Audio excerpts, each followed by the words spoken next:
आज बाहेरच्या राज्यांमध्ये आपल्याबद्दलची काय बोलले जातं माहितीये? अत्यंत लाज वाटते मला, लाज.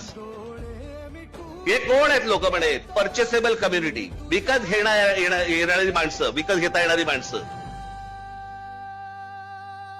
ही आपली प्रतिभा आहे. मी जे सतत सांगत आल्यावर 1400 वर्ष राज्य केलेला हा महाराष्ट्र या हिंद प्रांतावरती तो विकला जातो, विकाऊ आहे. त्यातली माणसं विकली जातात. आपलं सगळं जमीन बिमीन सगळं भाषा भिषा सगळ्या गोष्टी सोडून द्यायला तयार होतो. असा आपण आपला महाराष्ट्र आहे. कशासाठी पुतळे ठेवायचे शिवाजी महाराजांचे? डेकोरेशन म्हणून.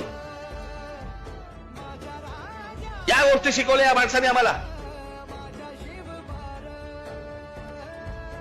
म्हणजे फारसी शब्द या महाराष्ट्रामध्ये असू नये याच्यासाठी स्वतःचा राज शब्द कोश काढणारा हा माणूस, ज्याने तुम्ही मराठीत बोललं पाहिजे म्हणून सांगितलं, त्या महाराष्ट्रामध्ये आम्ही आमची भाषा विसरतोय, आमच्या जमिनी घालवतोय, आमचं सत्व घालवतोय, आमचा स्वाभिमान घालवतोय.